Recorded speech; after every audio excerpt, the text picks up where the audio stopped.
What was the name of your little lawn mowing company? The Lawn Wranglers? Think it's gonna be a long, long time. Just don't bring through, I like it too fine. I'm not the man that think I am at home. Oh, no, no, no. I'm a rockin' man. Rockin' man. Burning up a piece of hell alone.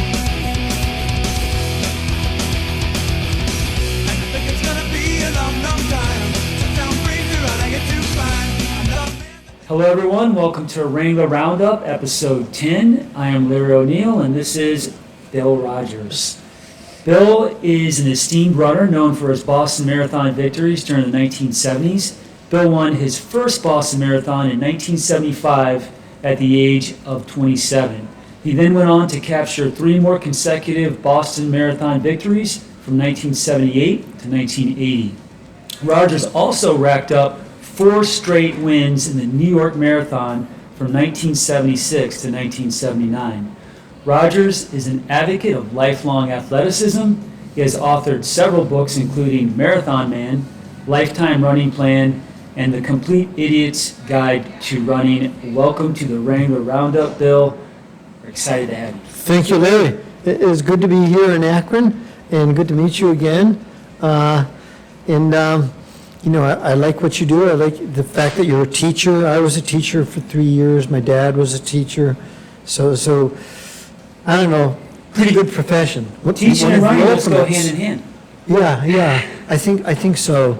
A lot of ways, it's you learn in both areas of life, But if you can pass on what or work with others who have similar interests, and can also reach people who maybe aren't interested but might become interested.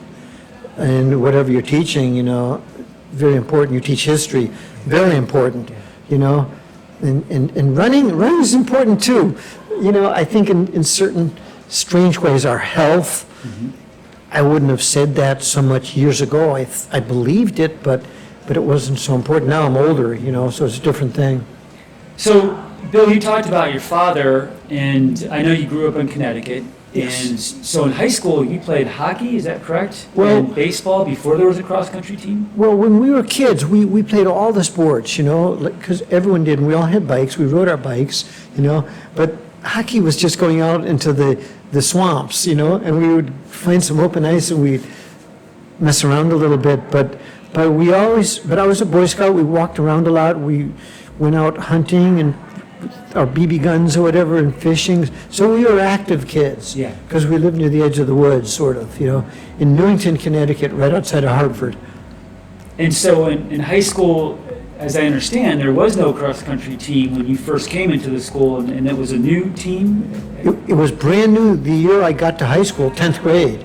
And so we had there was a new coach, of course, and we think that he went to Boston University, was an 800-meter guy. We knew he was a track athlete. And we started as a result of the gym class mile. It was a 1-mile run. They would time you. It was when President Kennedy was president. We were talking about health and fitness at that time.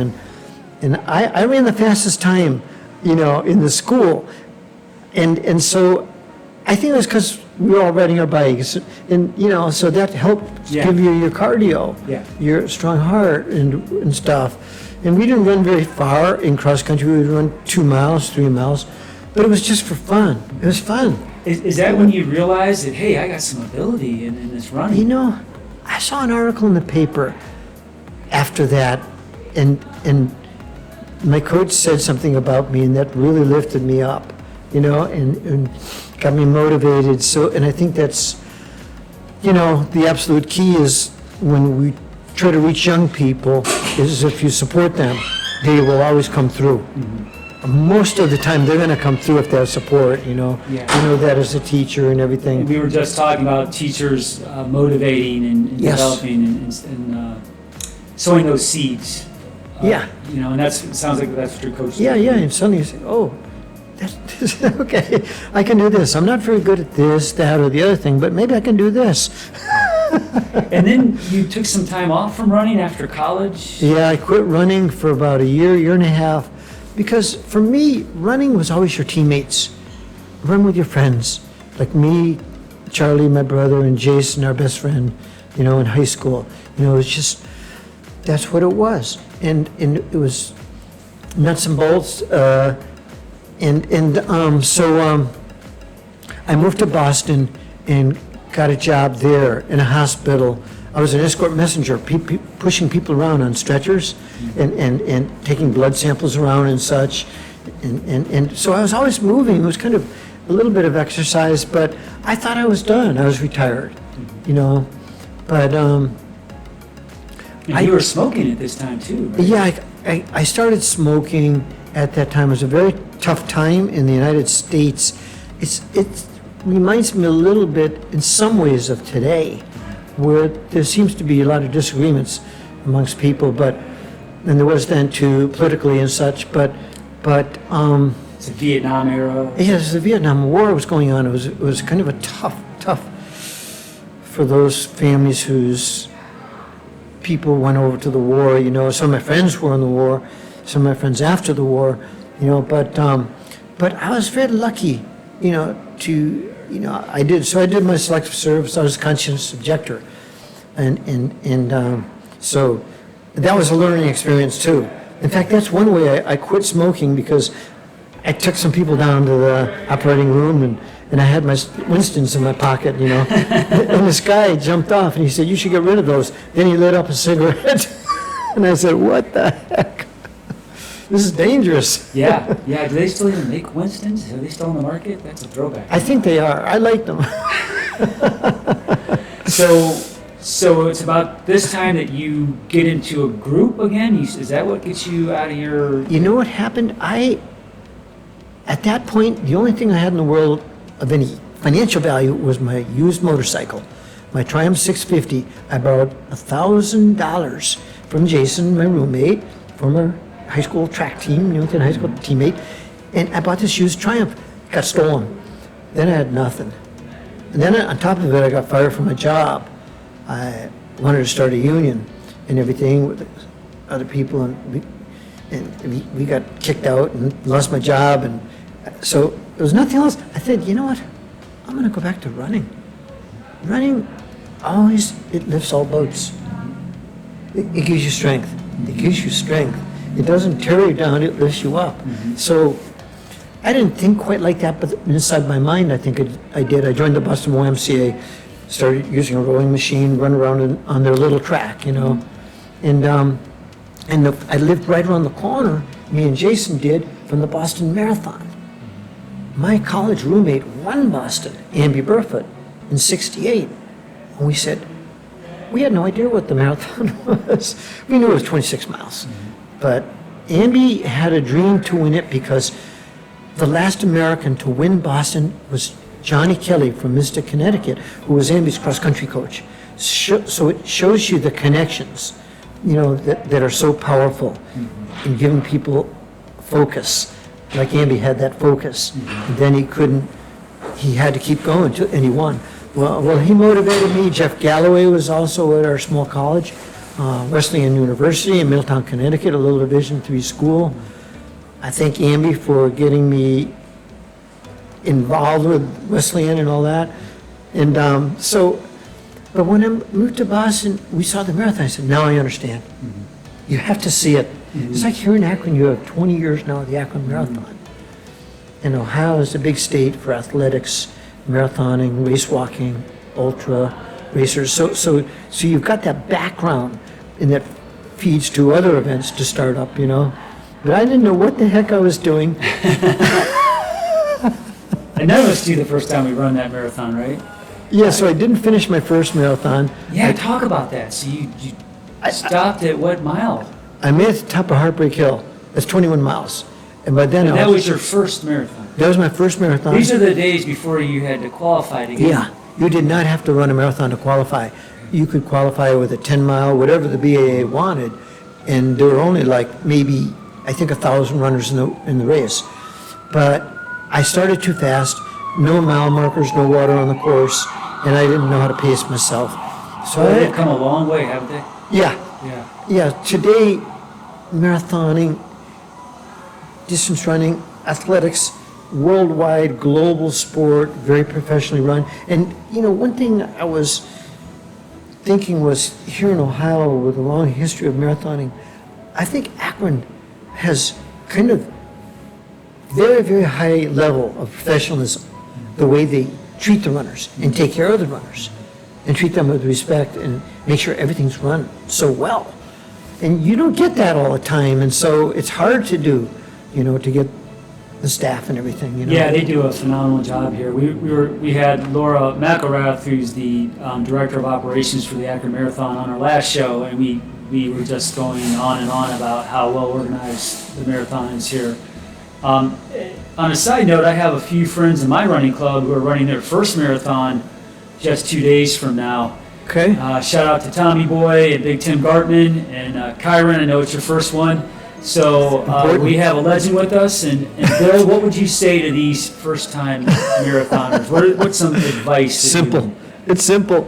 Everything is run with someone who can pace you, take you through steady. Mm-hmm. Don't get carried away in this event, because even though it looks like very good weather, moderate, cool weather, the heat and humidity are the toughest things that you can face in distance running, physically, mentally, It's a cool weather sport. But my second marathon was a cool weather race, and I was paced by my good friend Tom Dodarian, who wrote the history of the Boston Marathon. And so after 16 miles, I knew I could do it. But I also believe in the Jeff Galloway method of racing and training, where you run, walk.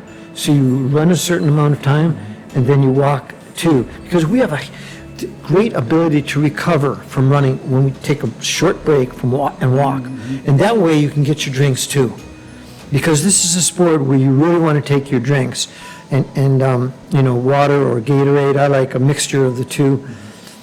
But you're doing something that's really unique. Not many people are ever going to run the marathon, so, and it's a great test of endurance, but it's also a phenomenal celebration. We've seen the fundraising that goes on in marathoning today, in the United States and around the world. So I think you can't go wrong. Just don't do what I did. But one of the tough things about the Boston Marathon, it starts on top of a hill. And I think Akron now, you have pulled the start away from the hill, and now you're on the flat. So you can stay on the flat better. Yeah, we have some rollers. Nothing like Boston. I know the first, 4 or 5 are down. Yes, very dangerous. Yeah, and it could tear your quads up. And I was going to ask you, you've run marathons all over the world, and obviously you've mastered the Boston course. How would you say the Akron course stacks up against Boston in terms of toughness? It's a very tricky thing when you see toughness or the challenge of the race. I tie it in with weather, because the weather is so key in the marathon. Boston, probably 25% of the time or something is going to be hot and humid. It's tough. And I dropped out of 3 Bostons, out of my career. I've done 60 total marathons. But I think they're kind of similar. I think Akron might be tougher. I've only run the first 10K of Akron, but I've run other parts of it, But I think the key is to take your time on the really tricky uphills, and then use your downhills, recover. You're going to do fine. It's going to be one of the great days of your life, because when you conquer the marathon, when you can do it, and you can do it, but I couldn't my first one, so but most people do finish.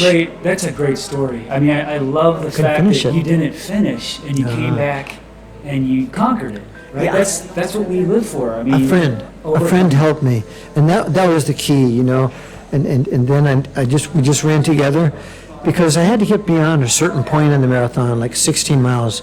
Then I could kind of sense the finish, But if the weather's good, if it's cool and no humidity, you have an easier day. So, Bill, you've won 4 Boston Marathons. Is there one that stands out in particular more than others? My first one. Because you didn't. Yeah, and it's interesting you say that. To win the marathon, I was shocked in a certain way, because I'm a competitive sort of runner. I always have been to a degree, but I wasn't a high-level runner in high school or college. I was moderate level, Division III school and all that, but I had a chance after a few years of training. I had built up, and we can all build up stronger. Everything is your training partners. And the more you can learn about training and how to avoid injuries and finding the right shoes, they sound like they're not important issues, but they're key. They're key, and all the pro runners all really pay attention to that. But we had a great coach in Boston named Coach Billy Squires, went to Notre Dame, helped form the Greater Boston Track Club along with Vietnam veteran Bob Seveny and Boston College coach Jack McDonald. So this team formed of all us guys, because in those days, this is like 73, the women weren't there in big numbers yet. So he led us, he knew how to coach athletes, how to guide you to do your best, and I think that's what, it's like the best teachers and coaches do. And he helped me tremendously, I think, Coach Squires to this day, And, you make friends in this sport. This is a friendship sport. It doesn't matter where you're from. Even when I competed against other runners, even when like the Cold War was on and I was racing against the Russians, or the East Germans, we finished the race and we'd all go to a big party. We'd all have a drink or two and some good food, and we would start Why do you talking think that politics is? and this and that. Because we Bond. share in the endurance, the pain of the sport. We go through absolutely. hell. We the tried to training. beat them. I tried to beat them, and they tried to beat me, because you're running for your country. Yeah. But you also then understand and see these other people, and you know what? People are people, and that's what I found. And because this Russian guy, who was an arch rival of mine, we took turns beating each other.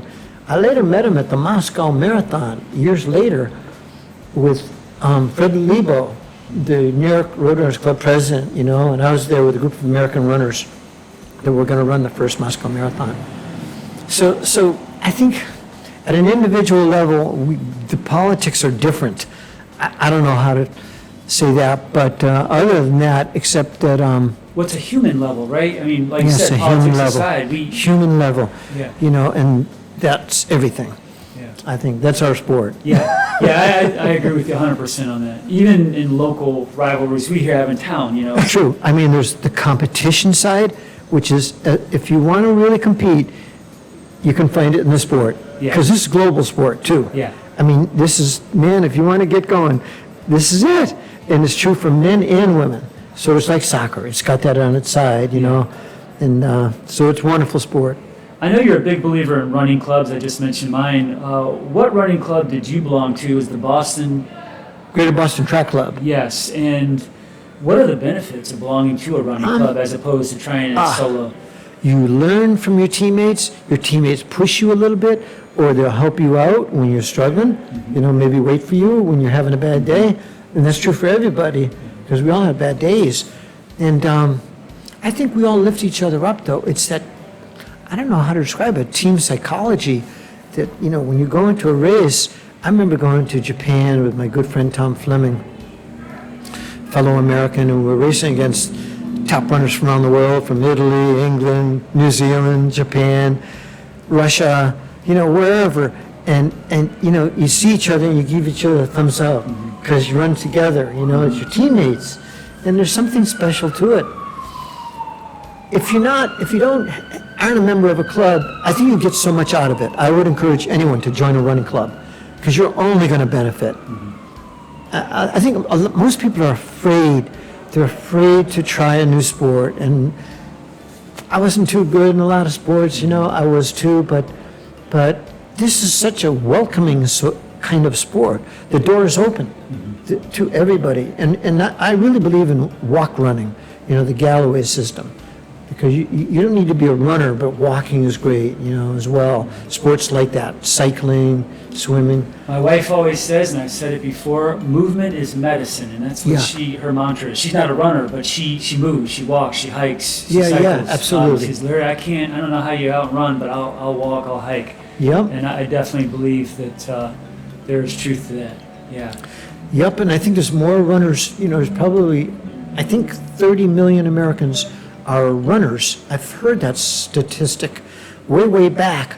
30, 40 years ago, the numbers were so much smaller. But it's because of all those new runners And in particular, over the last 20 years, the women coming in, encouraging other women to get out there, and guys encouraging them, and vice versa. So this is a sport we all really do kind of get along. You know, it's really a unique sport. I love it. I absolutely love the sport. But it is tough sometimes. There's no question. Yeah, absolutely. Is there a particular race that you would say was your most challenging in terms of the weather or the course, or one that stands out as just grueling? You know, I was lucky enough to make our Olympic team in '76 for the Montreal Olympic Games. And in those days, that was before there was a World Championships of athletics, which includes track and marathoning, you know. And I was only 7 seconds behind the Olympic champion, an American, Frank Shorter, who is to this day one of the great marathoners in the world, you know. So I wasn't too far behind him, but hurt my foot a few weeks later. And when I went to the Olympics, you know, I wasn't at my best. I got my butt kicked really good. I hobbled into the finish. It was like one of those days you really wanted to finish, but so disappointing. I was crushed. You know, I was like, but you can always make a comeback. That's what I always believe. If you have a bad race, you try to figure out, well, what did I do wrong? You know, if it's an injury, you have to try to take care of your injury. And on that note, you know, I want to salute the physical therapists and the doctors that are out there today, because the knowledge of sports medicine is like light years ahead today, and they can help anybody come back.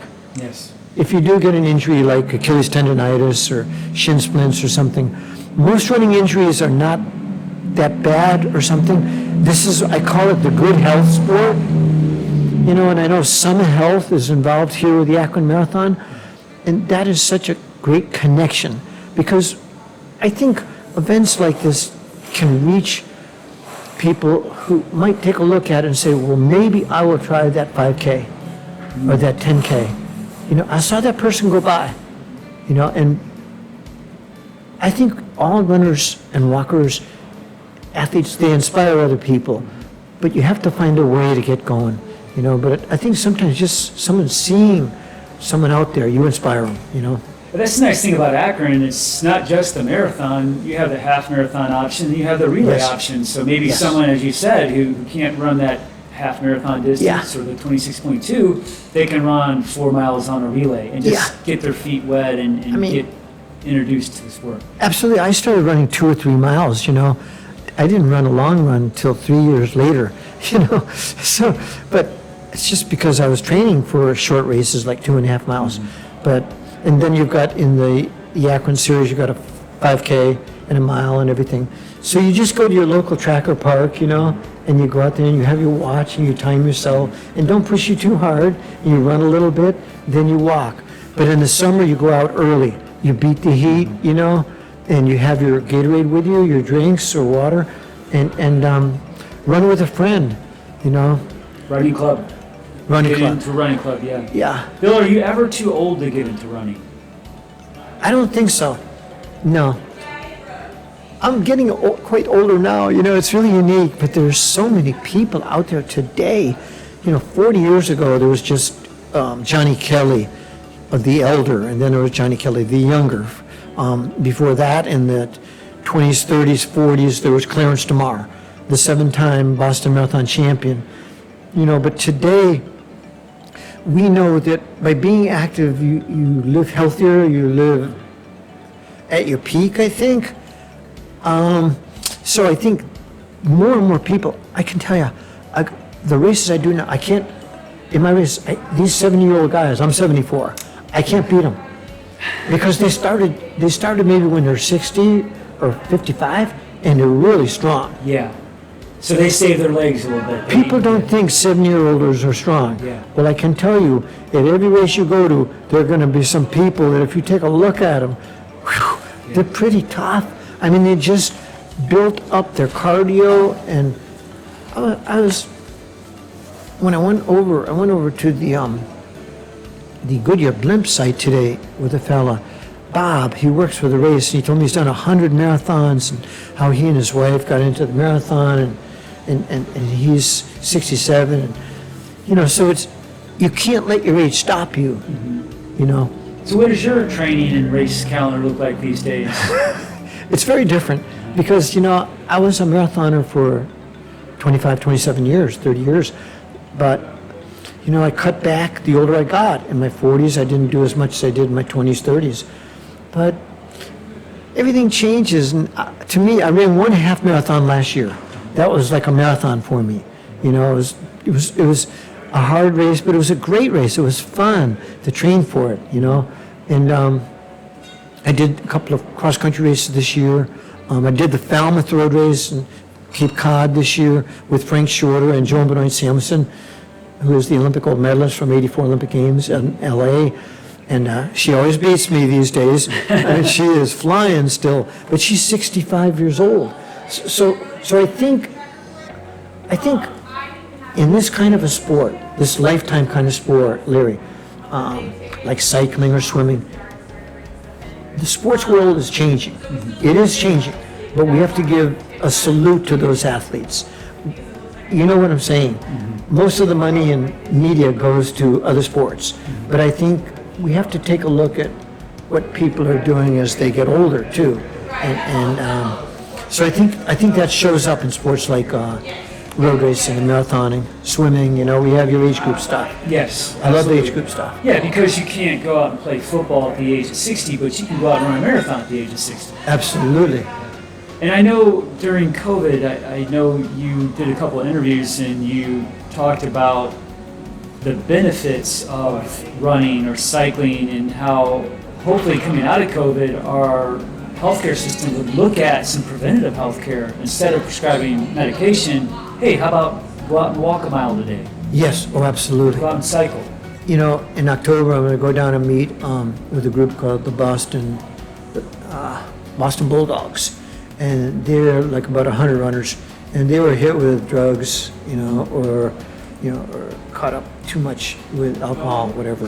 And with Jack Volz, who won Boston, and one of its toughest days ever in the 125-year history of Boston, he ran it in the 100-degree day at 76.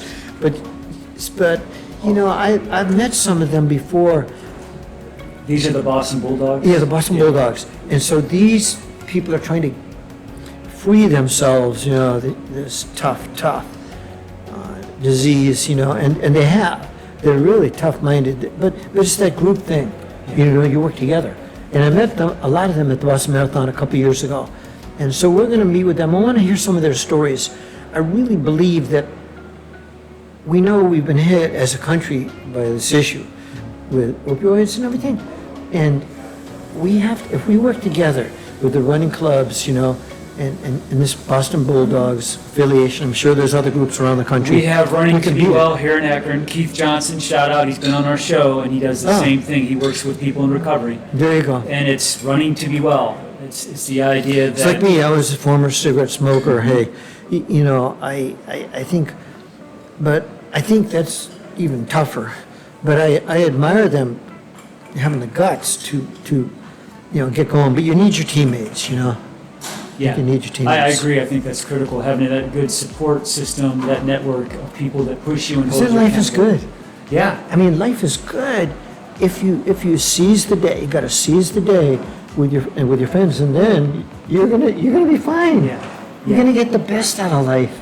Yeah. I mean, I was running on the Charles River 2-3 years ago, and I would like to run by the water, and I see this guy up ahead of me sitting there on a bench, and sure enough, he had a tourniquet on his arm.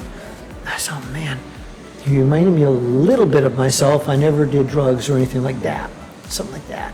But I ran by him, and I said, no. I went back to him, and I said, no. I said, come on. I said, this is better. I want him to understand, join me out here, if you can find your way out. But to do it on your own, I think that's tough.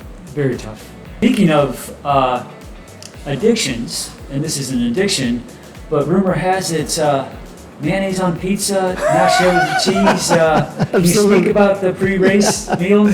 Well, we were talking about living at our peak, and runners, walkers, cyclists, swimmers, canoers, we all do that. We all do that. So we really, but I also think we love food more than anybody. all of us in those groups, because we're hungry. You're We are burning those hungry, calories. right, you're burning those calories. But the good thing is, you're gonna get your weight to your very best weight for your body type, and you're gonna enjoy life more. We all love good food. And back in the 70s, I mean, we didn't really know No, the diet. And there was everything else. the science of exercise and nutrition weren't as strong. Today we know so much, but I think a lot of people still, I don't know, I think the hard thing, Larry, is getting time on your job, from your job, I was a teacher for a while, and, it was like, you're a teacher, how do you fit it in? I finally went out on my lunch hour. They said you can run on your lunch hour, and I did that a little bit, but a lot of people, they don't have enough time. They only have a half-hour lunch hour. How do you work a way around it? You got to get out before work, or maybe after work with your run club, or just that one friend, Yeah, and then of course, we're going into the fall season. Winter will be coming around the corner here, and it gets dark at 5 o'clock. So you get off work at 4:35, and you gotta get your headlamp. But if you can go to a gym, or you have an exercise bike, or you just have a friend you can run with, then you're going to go. You get your good running gear, and it's in our mind what we can and cannot do, and we know that. But most people never had a chance to live, quote, as an athlete, so to speak. And what does it mean? It doesn't mean that much, really. It's just that you're taking better care of yourself. So, and you have that opportunity, which is there, but you need your friends to keep it going, So, I run with my partner Karen, and some of my buddies, we, just So run. do you still have a club today that you run with? I don't really run with a club so much. I'm an honorary member of the BAA, the Boston Athletic Association. I ran with them 1 year, but with just some of my friends who are older runners too, and we have fun with our running. But I still like to aim for some races, I have that in my head, and I get out there and everyone's gone way, way ahead of me. But I'm trying to win my age group. Yeah, right. I'm like, I wonder if I can win the over 70. I didn't win a single age group this year. So Bill, going back to your younger years, I'm in a book club, by the way, I didn't mention that, and my next pick is your book, Marathon Man. Thank you. Yeah, so I'm going to force my book club members to read this. They're not runners, none of them are, but I think it's I've looked up the premise of it and talked about that book, Marathon Man, a little bit. Marathon Man is not a how-to-train book, and there are a lot of really good how-to-train books, but my book is more a look at a why book. It's about my brother Charlie and Jason Keogh, our lifetime friend, and how we became runners, and it's also about why we all at one time quit, and then how we all came back, So it's a nuts and bolts story like that, And I think that's more, to me, that's more intriguing than a how-to book. I love that human interest story. It's also tied in with my trying to win Boston when I finally became a marathoner. We all have a rocky road in the marathon. Not too many people are successful right away in this, or do hit their fastest marathon, their first ever marathon. That's unheard of, just about. You kind of learn the marathon just like any other sport. You learn it, or like weightlifting. You don't immediately go out and bench press 100, 150 pounds, something like that. You teach your body and you take your time. But I had fun writing it. I actually did it with a guy who was not a runner, but my brother Charlie's in it and Jason's in it, so that means a lot to me. And Charlie is my older brother, and Jason, he was like an older brother too. He lived down the street from us. We all grew up as kids, And do they still run? Or? And you know what? Later, we opened a running store in Boston, and I put my name on it and called it the Bill Rodgers Running Center. My brother Charlie was the manager, and Jason became the assistant manager. So we all stuck together. Family business. Yeah, it was just for fun. That's cool. It was for fun. It was for more than just to be a store. It was like a hangout, and bring in podiatrists and people and that sort of thing. It was fun. It's closed now, but if anyone is interested in getting a signed copy of my book, they can reach us at the Bill Rodgers Running Center, something like that. Awesome. Hope you hear that out there, viewers. And I'm reading that for our next book club selection. Okay. Whether my Thank you. book club members like it or not, it's my pick next time. So. Okay. Well, Bill, we're almost to the rapid fire roundup. Every Wrangler Roundup show we do what's called a rapid fire roundup. I just Okay. ask you a question. It's the first thought that comes to mind. Okay. All right? Yeah, You yeah, ready? yeah. All right, there's like 8 of them. So here we go. What are your go-to shoes? Asics. Asics. Yeah. Any specific type of Asics? I know the new racing shoes, I think the Meta Speed, are their new, really high speed ones, but they're expensive. I do think the shoe companies, all of them, should back off a little bit. And, Are you listening, Hoka? yeah, everybody, because the prices are too high for most people, and I got a free pair once, and everything, but I used to run for them. Gotcha. But they fit my foot good. So number one for your listeners is the fit of the shoe. Lace both shoes up and walk around in the shoes, lace them tight, and feel good in them. Go to your local running store, and that's the way to do it. And take your time with the shoes. If they don't work, if they start bothering you bad, then maybe they're going to be your gardening shoes or you're walking around lawn mowing shoes. The Wrangler Roundup. Right. What is your favorite pre-race meal? Favorite pre-race meal? Macaroni and cheese. I always love macaroni and cheese. My mom made it for me in high school days. After the track practice, you're Yeah. really hungry. This is a great food. And it doesn't upset your stomach. So even when I was raised in Boston, New York, that's what I would eat. Because it's delicious. You want to eat a fair amount of it. So you really carbo load and didn't upset my stomach, I'm going to try that. I have the Monument Marathon November 4th, so I've never had a pre-race macaroni and cheese meal. So I'm In going to try it. Indianapolis. Yeah, I'm running in Indianapolis November 4th, so I'm going to try the macaroni and cheese Yes. pre-race. Yes. Definitely. I probably know the answer to this, but music or no music when you're running? I love to hear music when I'm running along the course, but I never really wore the headphones. But I think music and running go together hand in glove. Do you have any top running songs that you would say? I like Van Morrison, Yeah. Into the Good Mystic. Irishman?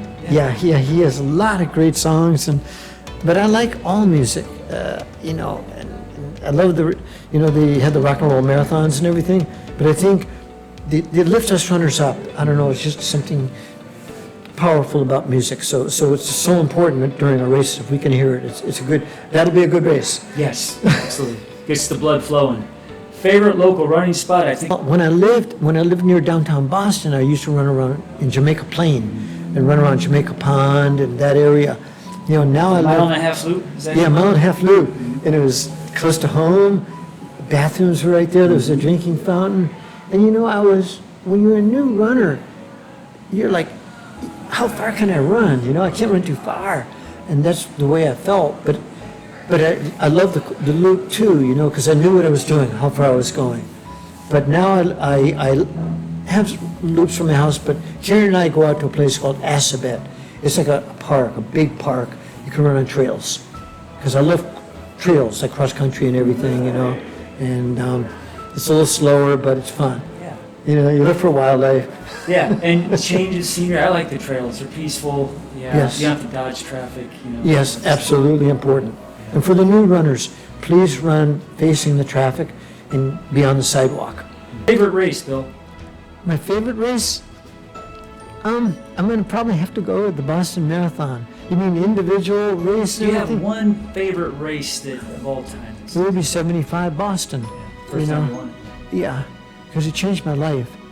And suddenly I got invited to other marathons and everything, and I call it a breakthrough race. We all have breakthrough race, whatever the distance, and at every distance I think we have them, but the marathon is such a tricky, bizarre distance Yeah. that it yeah. means a lot to us when we have a good one, because I had my share of bad ones. I dropped out of 8 marathons, and they were all hot weather races. So I think you really got to respect Mother Nature, take your time out there. And sometimes I didn't, and Mother Nature got me, It's a tough lesson, but it happens obviously to the best, yeah. Longest distance, Bill? My longest distance. Once I did a long run from Worcester, Mass. My car was being repaired into our home in Jamaica Plain. I think I did maybe near 30 miles because I had read the great American writer and an Olympian, Kenny Moore, did like 1 or 2 30-mile runs before his big marathons. So I did that. I said, okay, I'll try it. I think I hitchhiked the last few miles. I was getting burnt out, It's a long time. I don't know how the ultra runners do it. They have a certain ability. Have you ever had any desire to go beyond in that ultra distance? I did when I was younger. I thought of doing the Western States 100-miler, but then I got so focused on the marathon, I felt it would hurt my marathon. And so I really, just focused the marathon. Yeah. Favorite sports movie? Bill, do you have a favorite sports movie that inspires you, gets you pumped up? I saw the movies about Steve Prefontaine, which were pretty fantastic. And I'm trying to think. I guess, I saw another one. I think it was maybe I'm not sure who did it. It might have been done in Canada. It's about a young kid. His mother had breast cancer, and she was sick. So he thought, if I run the Boston Marathon and I can win it, I can earn some money and pay for her surgery. Maybe some of your listeners know about this movie. I vaguely remember seeing a trailer for that. Yeah. It came out like 15 years ago, Okay. and he was going to like a Catholic school. He had a priest who was his coach. I do remember the trailer for this. I'll have to Google that. As a matter of fact, we have a little independent theater right down the street at Nightlight, and I think they played it there, if I recall. Yeah, he runs the Boston Marathon. He's just a kid. He's like 16 or something. And Well, now I want to watch it's that. incredible. I'm going to have to Google that. It's intense. Yeah. I'm sure I can find it. Nowadays, you can find anything, of course, on the... All right, last question. This is the most important question, Bill. Most trusted lawn and garden tool. We are the Lawn Wrangler Running Club, so that's... That's a good one. It's a serious question. Garden tool? Lawn and garden. So it could be a Lawn and garden tool. lawnmower, it could be an edger, it could be a... I'm trying to think here. Probably just what you use for picking up weeds. That forked little thing? Yeah.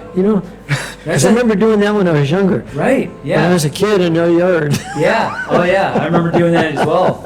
And those are always handy to have around. So Absolutely. that's our gag question, because we are the Lawn That's a Wrangler good Running one. Club, yeah. How'd you pick that name?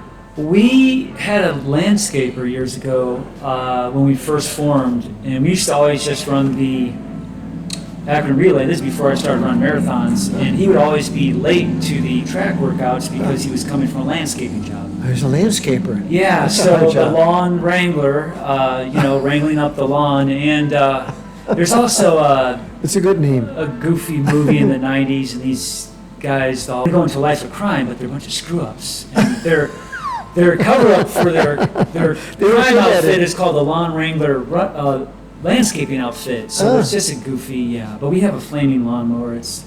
Oh, that's a good one. It is, yeah. And we flaming have fun with lawnmower. it. Yeah, we wear just a Hanes t-shirt with a Sharpie that says Wranglers on it. And it's flaming, so. That's cool. Yeah, we're a little clownish, but That's we like great. to compete, Bill. We like to compete. So Absolutely. We got a Masters relay on Saturday, and we're hoping to win it. And so. Are you running a Masters relay here? Okay. Yeah. So our team is all 40 and over. I'm 53. I'm the oldest on the team. And I remember those days. Before you know it, you're going to be 73. I know. Because I it's a know. whirlwind. Oh man. When you're a runner, man, I this is a know. whirlwind. Every day. We don't mess around. Yeah, I savor every day. I really do. Bill, it was. That's a awesome good having you. interview. Thank you. That was Thank you fun. so much because Yeah. I know you're busy and you're in a tight frame. And man, Ann Batong and the people at Akron Marathon, thank you. It- It was great to have you on. Thank you very much. Hello to all your teammates and everything. Thank you. And I hope you win the Masters thing. It's tough to win Thank you. because, like we were talking about earlier, all the age groups, more and more people are saying, you know what? I just saw that runner go by, and if he or she can do it, I'm going to try it. And they try it, and suddenly they change their life. Yeah. This is a life-changing sport. Yes. We have 330 million people. We're the third biggest population in the world. We have so much talent. Most people, I always say, or think, the guy that could have crushed Tiger Woods, beaten him, is walking down the street. That is so true. Yeah. And the women who could have beaten I don't know, Joan Benoit Sampson is walking down the street, but she never thought did. she Yeah. could be an athlete. Yeah. Most people never become an athlete Well, I mentioned because they Arlen never had Glick, a chance. They never had a who lives chance. just down in Canton, he's one of the top ultramarathoners in the country. I asked him how he got into running. He said, I just went out for a run one day with my uncle. I was 22. I thought I just wanted to I thought I'd be healthy. And I found out I could run 5 miles. And now he's running 100-mile races. Yeah. Western States, he just placed third. Oh, he's third. Wow. Yeah, and he he's never really knew, good. he never ran in high school. Yeah. So to your point, Yeah. how many are out there? Don't be afraid. Yeah, don't be afraid. That's No great fear. advice. Go out there and try. It's good to have a little fear. Yeah, yeah. But go out and try it, because what's the worst that can happen, right? Yeah. Yeah. You know, the best thing of all is that, in a certain way, you make a lot of friends, and you get to keep your health pretty darn good. Yeah. You know, and live life good, because why not? You Yeah. know? Fire those endorphins, man. I mean, that's what it's all about. Get those chemicals in the brain going. Yes. Yeah. And take good care of your lawnmower. Yeah. Okay. I got a creaky old lawnmower at home. It's held together with wire and You strings. gotta call the lawn. Think it's gonna be a long, long time.